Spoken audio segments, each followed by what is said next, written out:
Good morning friends and welcome to I knowledge hub. I knowledge hub के अंतर्गत हम office management के बारे में जान रहे हैं कुछ महीनों से। और अभी ये जो टॉपिक्स हम डिस्कस कर रहे हैं ये करीबन अभी ख़त्म होने को है। मतलब जो बुक हम फॉलो कर रहे हैं, जो मेरी लिखी हुई ऑफिस मैनेजमेंट की इम्पोर्टेंस ऑफ ऑफिस मैनेजमेंट, उसी के टॉपिक को हम डिस्कस कर रहे हैं अब तक के सभी वीडियोस में। और लास्ट वीडियो में हमने एक ऑफिस कम्युनिकेशन क्या है ये जान रहे थे। अब उसका रिमेनिंग पार्ट हम कंटिन्यू करते हैं और इसके बाद एक चैप्टर अभी फ़िलहाल रहेगा जो जल्द ही ख़त्म हो जाएगा। और इसमें काफ़ी क्वेरीज जो भी लोगों ने भेजी है उनके क्लियर्स हो रहे हैं डाउट्स। सो आपका भी कोई क्वेरी हो या कोई भी क्वेश्चन हो तो वो प्लीज़ शेयर करें मेरे से। I will try to solve it. देखिए अभी हम आगे चलते हैं जिसमें हमने लास्ट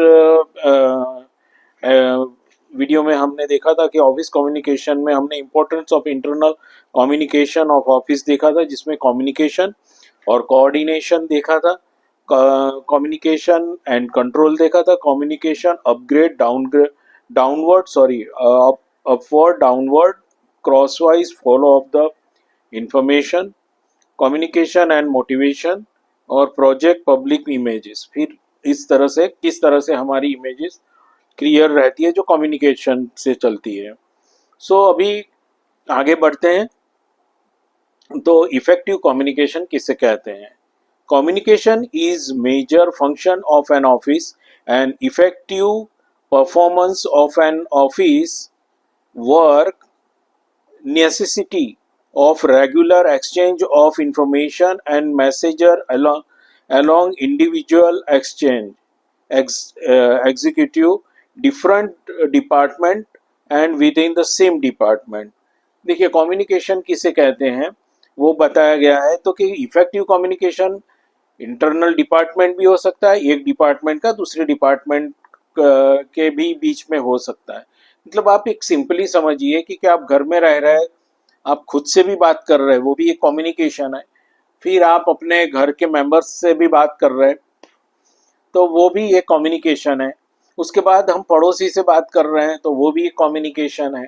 फिर कहीं बाहर से फ़ोन आ रहा है तो वो भी एक कम्युनिकेशन है।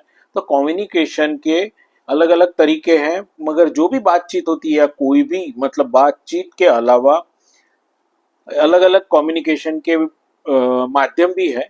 तो कहने का मतलब है कि अलग अलग इफेक्टिव जिसे कहते हैं वो इफेक्टिव कम्युनिकेशन किस प्रकार होता है वो देखते हैं।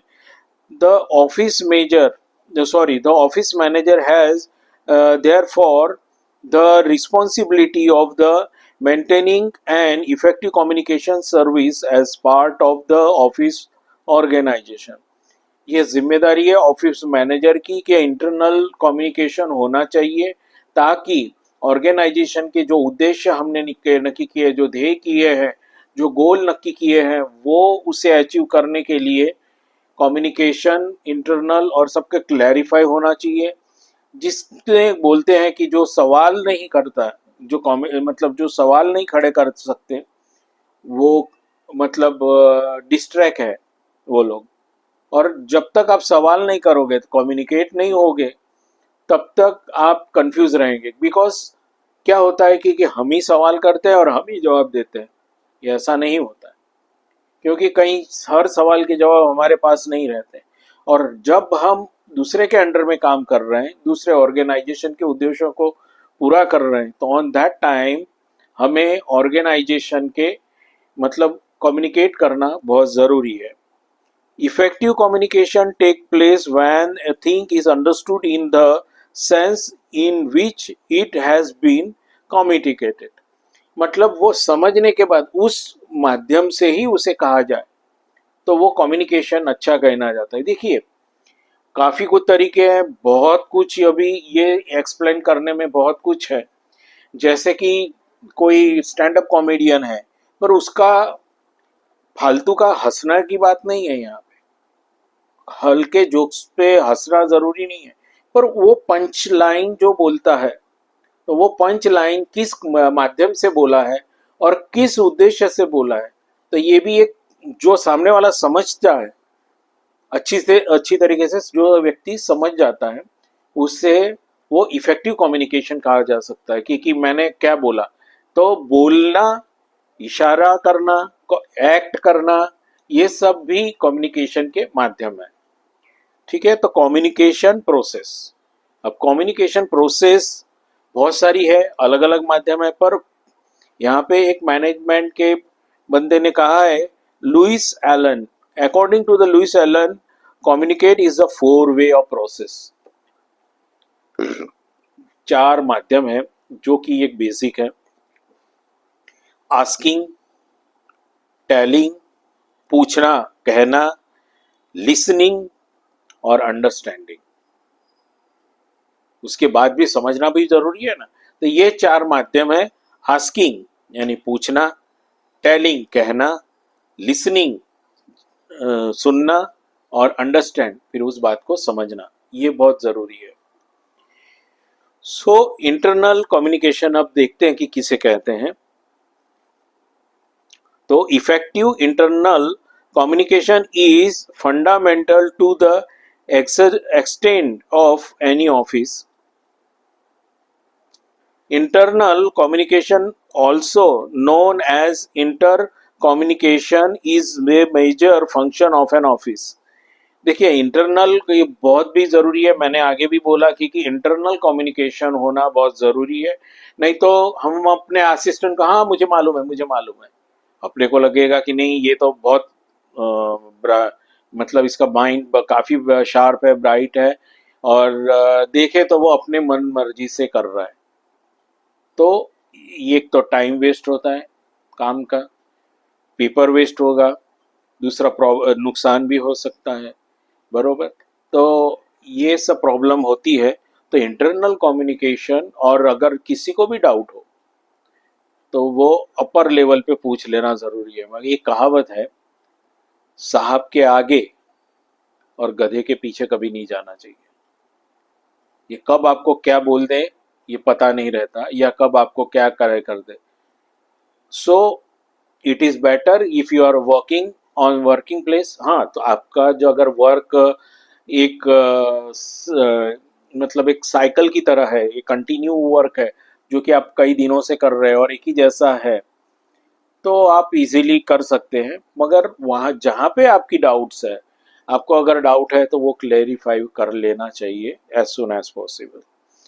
In a small organization having up to 10 employees, there may be no problem of internal communication. For this, employees can easily communicate within each other. जहाँ पे 10 बंदों से कम की ऑफिस होती है तो वो इजीली एक दूसरे के साथ कम्युनिकेट करके क्लैरिफाई कर सकते हैं। कभी कभी क्या होता है कि ये क्लैरिफाई नहीं होता, तो क्लैरिफाई नहीं हो, जब ऑर्गेनाइजेशन के अंदर बहुत सारे बंदे होते हैं तब प्रॉब्लम आती है।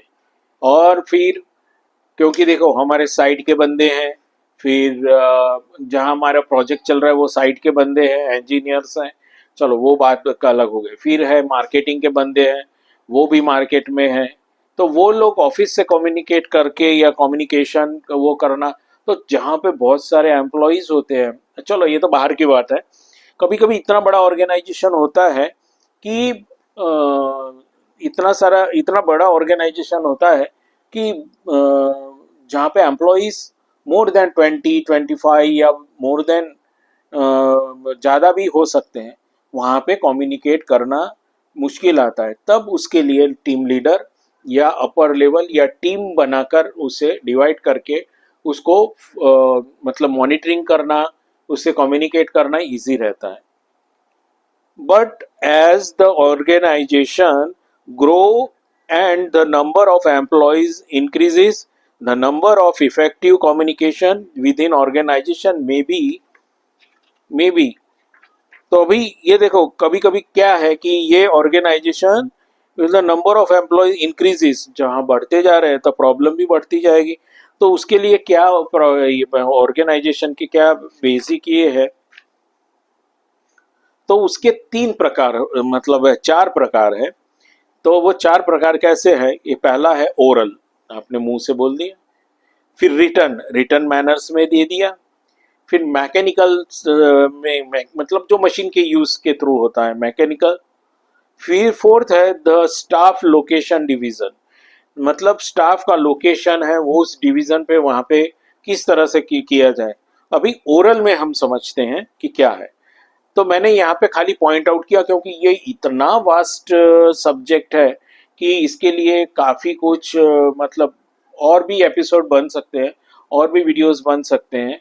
पर मेरा जो प्रोजेक्ट था वो एक लिमिटेड टाइम के लिए था, और लिमिटेड टाइम होने की वजह से मुझे लिमिटेड ही उन्हें मतलब वो और मतलब क्या बोलते हैं उसे, उन्हें उनको उतना ही ज्ञान देना था ताकि वो एक चीज़ समझ सके। उसके बाद वो प्लेस होने के बाद तो फिर हर ऑर्गेनाइजेशन की जो जो प्रोसेस होती है उसको फॉलो कर सकते हैं वो लोग, ठीक है। तो ये मतलब यहाँ पे मैंने सिर्फ उसके पॉइंट आउट ही किया है। जैसे अभी ओरल और कम्युनिकेशन, तो ओरल कम्युनिकेशन में क्या है? फेस टू फेस कम्युनिकेशन, आमने सामने दो बंदे फेस टू फेस कर रहे हैं वो। सेकंड है मैकेनिकल डिवीजन। तो मैकेनिकल डिवीजन में भी 2 प्रकार है। मैकेनिकल डिवीजन में एक है टेलीफोनिक और मोबाइल, फोन से किया या मोबाइल से बात करी, ठीक है, वो भी। And paging system and SMS system. देखिए पेजिंग, पहले पेजर चलते थे, तो पेजिंग सिस्टम को यहाँ पे मतलब सीधा उसे नोटिफिकेशन जाती थी, वो भी एक हमने तो आपको ऑफिशियली पेजिंग किया था। अब एसएमएस आपको भेजा है, तो कई बार गवर्नमेंट या बैंक्स, ये ऐसी बड़ी ऑर्गेनाइजेशन है जहाँ पे उसके कस्टमर ज़्यादा है, तो हर एक के लिए तो एक जनरल मैसेज वो बना के मतलब फ्लो कर देती हैं। तो वो, और वो भी एक कम्युनिकेशन का जरिया है। ओरल कम्युनिकेशन के बाद आएगा रिटर्न कम्युनिकेशन। तो अभी रिटर्न में क्या है? Messenger services. मैसेजर सर्विसेज मतलब मैसेज देना रिटर्न में या ओरली, मतलब रिटर्न में।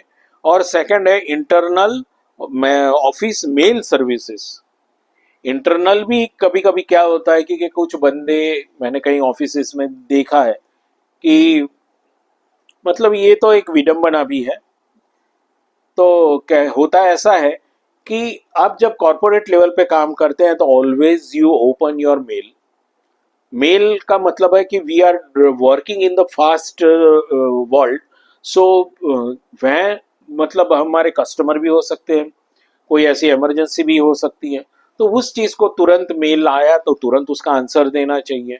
और वो रिटर्न में होने की वजह से क्या होता है कि हम सीसी भी किसी को रख सकते हैं, बीसीसी कर सकते हैं। मतलब कहने का मतलब है कि मैं मेल किया है और सर को हाँ मैंने आपको भी देखा, मतलब आपको माध्यम बनाया है और मैं इसको मेल कर रहा हूँ, ठीक है। अब ये मेल होने के बाद क्या होता है कि उसका तुरंत जवाब देना पड़ता है। मगर कई के ऑफिस में ऐसे बेवकूफ़ भरे पड़े हैं कि मेल करने के बाद भी उसे मैसेज करो, बोले मैं टाइम नहीं मिलता, मेल देखने का टाइम नहीं है। ओके, टाइम नहीं है। उसके बाद बोलते हैं कि मैसेज करो, तो मैसेज देखने का टाइम नहीं है। तो लास्ट में फ़ोन करना रहता है। तो वो मतलब क्या है तुम्हारा, समझे? मेल मतलब वो आए तो वहीं पे आकर कीचड़ में ही बैठे फिर।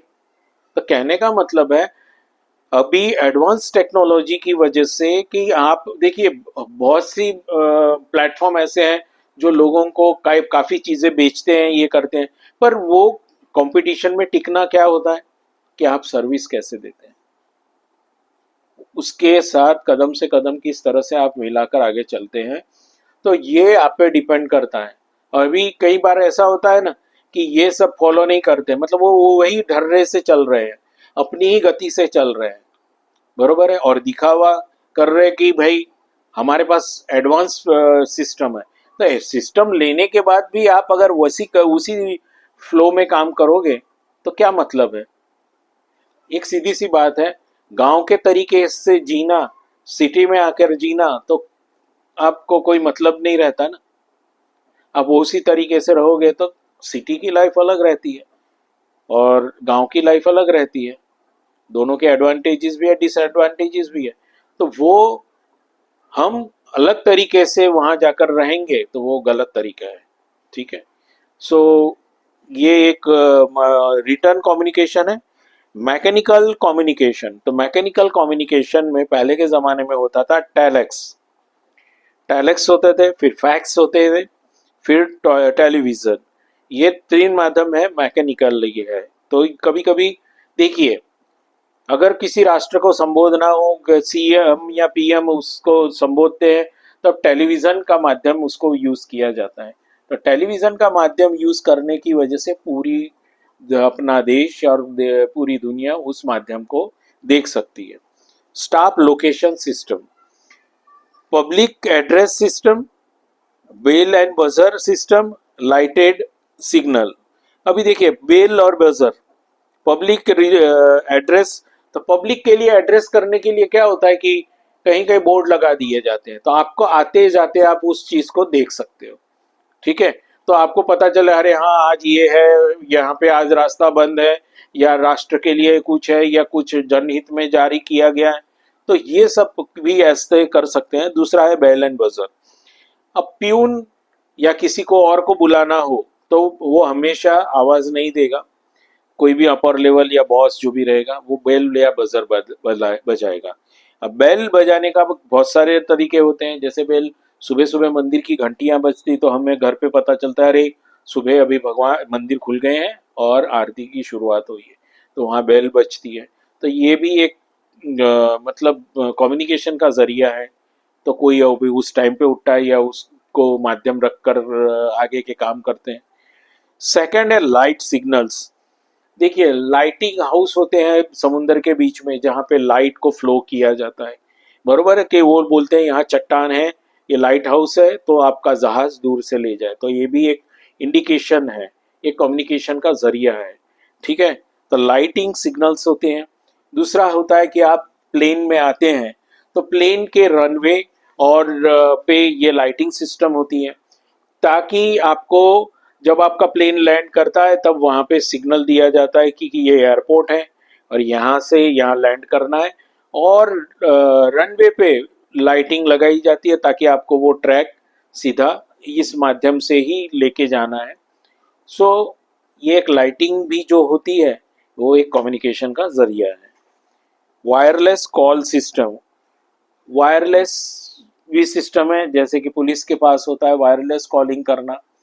तो वो वॉकी टॉकी जो बोलते हैं पुलिस के पास होती है या डिफेंस के पास होती है, जो ऑथोराइज सिस्टम है जो गवर्नमेंट की, उनके पास वो सिस्टम होती है। दूसरी बात है कि बड़े बड़े प्रोजेक्ट्स होते हैं जिसमें इंजीनियर्स वगैरह काम करते हैं, तो बहुत ऊंचाई पे रहते हैं, तो वहाँ पे वो ऊंचाई या काफ़ी डीपली रहते हैं, तो वो वॉकी टॉकी से बात कर सकते हैं। तो ये एक वायरलेस कॉलिंग सिस्टम है जो कम्युनिकेशन का भी माध्यम है। ठीक है। अभी लास्ट पॉइंट है एक्सटर्नल कम्युनिकेशन। इंटरनल देखा हमने, अभी external. External communication implant the transmission of information to public outside the organization and its replace uh, received from outsiders. Every modern organization has to maintain the liaison with its suppliers, investor, dealer, customer, debitors, and creditors. In fact, external communication may be regarded as the backbone of modern business. These are several methods of external communication. ठीक है। Personal visit और telecommunication, तो ये जो है external communication implants, तात्पर्य क्या, तात्पर्य उसका क्या है? The external to transmission the information to the public outside the organization, मतलब ऑर्गेनाइजेशन के बाहर की व्यक्ति के साथ कम्युनिकेशन करना। Receipt to the outsider, every modern organisation has be maintain the liaison, मतलब मेल जोल उसके साथ कनेक्ट रहना, मेल जोल बढ़ाना। तो कम्युनिकेट करना, तो मतलब वो हर चीज व्यक्ति को हर डिपार्टमेंट या हर चीज़ की ज़रूरत पड़ती है, या कोई भी गवर्नमेंट के इसके भी पड़ती है, तब भी कम्युनिकेट तो हुआ। चलो गवर्नमेंट या इससे रिलेटेड नहीं तो कोई भी सप्लायर्स होते हैं या इन्वेस्टर होते हैं, डीलर्स होते हैं, तो वो आउटसाइड द ऑर्गेनाइजेशन हुए, तो उनकी अभी डीलर वगैरह लोअर लेवल पे काम कर रहे हैं, जहाँ पे पब्लिक आकर वो लोग खरीदी कर रहे हैं रिटेलर से, या डीलर्स के पास जो भी डेटाज है, या तो उनके साथ संपर्क रहने से, या वो कुछ मेल कर रहे हैं या कुछ भी कम्युनिकेट कर रहे हैं, तो उनको सेटिस्फाई करना, तो वो हमारे ऑन बिहाफ ऑफ अस, वो हमारी ऑन बिहाफ ऑफ अस, वो हमें उनको मतलब सेटिस्फाई करना बहुत ज़रूरी है। तो एक कम्युनिकेशन का जरिया, उनके साथ संपर्क में रहना बहुत ज़रूरी है। इनफैक्ट एक्सटर्नल कम्युनिकेशन में भी the regard to the backbone of the modern business, ये सब भी हमारे बैकबोन है बिजनेस के। These are several method of the external communication. Personal visit करना, तो कम्युनिकेशन की क्या है कि कभी कभी चलो डीलर के यहाँ गए, तो डीलर को भी लगता अरे वाह कंपनी के बड़े साहब आए और मेरे यहाँ आए, आउटलेटर हो अगर उसका, चलो कंपनी के यहाँ है तो वो भी एक देखता है, वो उसकी प्रॉब्लम कहता है कि भाई तुम्हारा सेल इतना है, इतना क्यों है, क्या आप हमारी तरफ से क्या चाहिए आपको, तो एडवर्टाइजिंग के कुछ रहे या कुछ ये रहे तो वो वहाँ पे नोट कर लेते हैं, या वो बोलते हैं कि आप इसका एडवांटेजेस, आप मार्केट में बैठे हो तो क्या क्या आपको एडवांटेजेस मिल सकते हैं, हम आपको क्या क्या दे सकते हैं, और या आप क्या मार्केटिंग स्ट्रेटेजी अपनाएं। तो ये सब बातें उनके साथ पर्सनली विजिट करके कर सकते हैं, या फिर फोनिक कर बातें करके कर सकते हैं। सो ये कम्युनिकेशन जो है चैप्टर, ये यहाँ पे ख़त्म होता है, और ये काफ़ी डीपली है कम्युनिकेशन, और ये मतलब मास कम्युनिकेशन, फिर काफ़ी ये वाइड मतलब सब्जेक्ट है, इसके अंदर हम जितनी चर्चा करना चाहें इतनी कर सकते हैं, पर रिलेटेड टू माय प्रोजेक्ट इसके अंदर हमने पॉइंट आउट करके ये मैंने एक्सप्लेन, ऐसे ही इस तरह से क्लास में हम एक्सप्लेन कर रहे हैं, ताकि क्या है कि अगर कोई भी स्टूडेंट की कोई भी क्वेरी हो तो वो सामने पूछ सकता था, वो सामने पूछे तो उसका वो क्लैरिफाई डाउट क्लैरिफाई हो जाता था।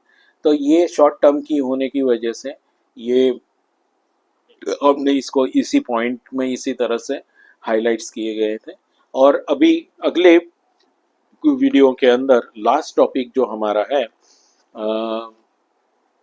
टेंथ टॉपिक है जो कॉरस्पॉन्डेशन एंड मेल सर्विसेज, इसकी भी बहुत अहमियत है। जो आप ऑफिस में काम करोगे तो वहाँ पे क्या ज़रूरी है, मतलब कितना ज़रूरी है ये, और किस तरह से उसे आपकी जिम्मेदारी वहाँ पे बढ़ती है, तो ये किस तरह से इसे हैंडल करना चाहिए वो अगले वीडियो में देखेंगे।